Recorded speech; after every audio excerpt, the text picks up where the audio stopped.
చిన్నప్పుడు నడుస్తూ మా హై స్కూల్కి పోవాలంటే నదులు కాలువలు దాటుకొని 6 కిలోమీటర్లు పోయి చదువుకొని మళ్ళా తిరిగి రాత్రి ఇంటికి వచ్చేవాడిని. ఇంకో పక్క ఆ రోజు మీరు చూస్తే రాయలసీమ ప్రాంతంలో కూడా ఊట కాలువలు ఉండేటివి.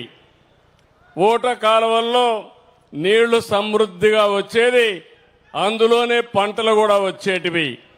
తర్వాత కరెంట్ వచ్చింది.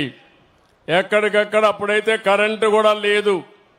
ఎక్కడికక్కడ ఎద్దలతో నీళ్లు తీసుకుని మూట పెట్టి ఆ మూటతో తీసుకునేవాళ్ళం. తర్వాత కరెంట్ వచ్చింది, నీటి మీద నిర్లక్ష్యం వచ్చింది, ఎక్కడికక్కడ నీటి సమస్యలు వచ్చాయని చెప్పి కూడా నేను మీకు తెలియజేస్తున్నా. రాయలసీమ మొన్నటి వరకు చూస్తే ఎక్కడికక్కడ పోరాటాలు జరిగాయి.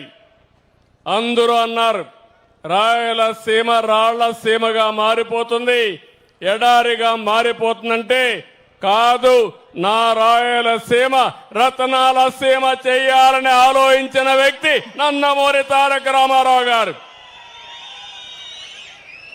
అక్కడి నుంచి ప్రారంభించాం. ఈరోజు మీరు ఒక్కసారి ఆలోచిస్తే బచావత్ అవార్డులో కృష్ణా నదీ జిల్లాలకు మనకు వాటా ఉందని మళ్ళీ తీర్మానం వచ్చే వరకు, నెక్స్ట్ ట్రిబ్యునల్ వచ్చే వరకు ఆ నీళ్లు ఉపయోగించుకోవచ్చని ఆలోచించిన వ్యక్తి నందమూరి తారక రామారావు గారు. అక్కడి నుంచి దశ దిశ మార్చాం. ఈరోజు ఇబ్బందులు లేని పరిస్థితికి వచ్చాం. నేను ఒక మాట చెప్తున్నాను రాయలసీమలో ఉండే వాళ్ళందరికీ.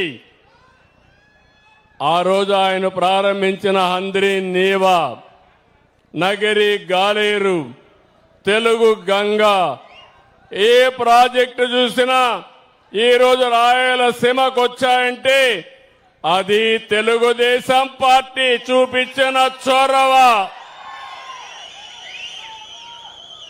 ఆ రోజు తెలుగు గంగ చెన్నైకి నీళ్లు ఇవ్వాలంటే నీళ్లు ఇవ్వడానికి నేను వ్యతిరేకం కాదు, కానీ మా రాయలసీమకు కూడా నీళ్లు ఇవ్వాలని పైప్ లైన్లో కాదు కాలువల ద్వారా ఆ ప్రాంతాన్ని సస్యశ్యామలం చేసిన తర్వాతనే చెన్నైకి నీళ్లు ఇస్తామని చెప్పిన వ్యక్తి నందమూరి తారక రామారావు గారు.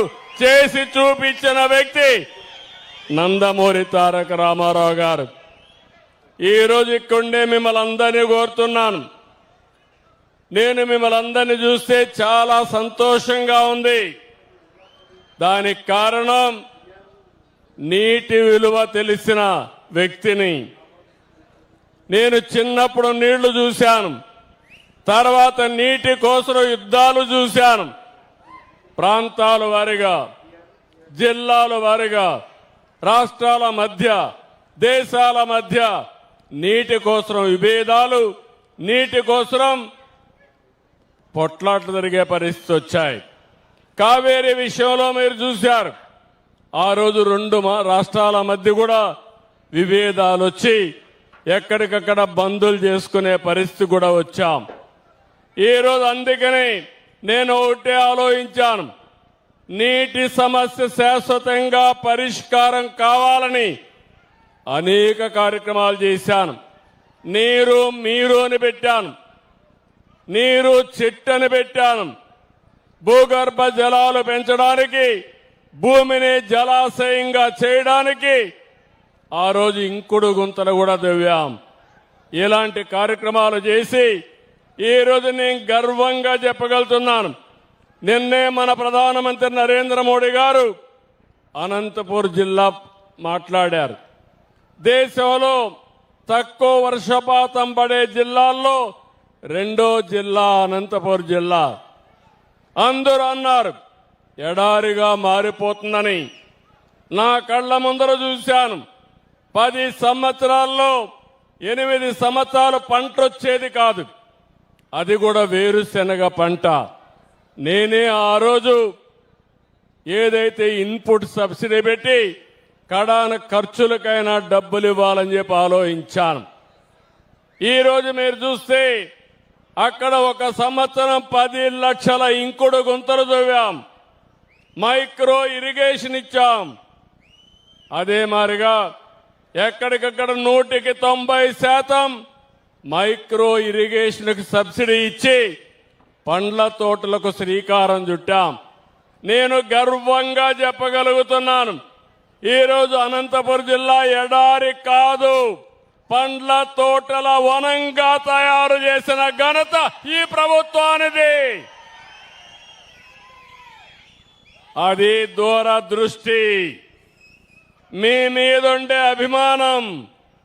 ఈరోజు ఒకే ఒక విషయం చెప్తున్నాను, నిన్నటి వరకు రాయలసీమ రాళ్లసీమ అవుతుందని చెప్పి అనుకున్న వారికి సమాధానం నేను ఎప్పుడూ చెప్తున్నాను, రాయలసీమని రాళ్లసీమ కాదు రతనాల సీమగా చేసే బాధ్యత ఎన్డీఏ ప్రభుత్వాన్ని. హార్టికల్చర్ పైన శ్రద్ధ పెట్టాం. భవిష్యత్తులో దీనివల్ల రాయలసీమకు బంగారు భవిష్యత్తు వస్తుందని చెప్పి కూడా నేను మీకు తెలియజేస్తున్నా.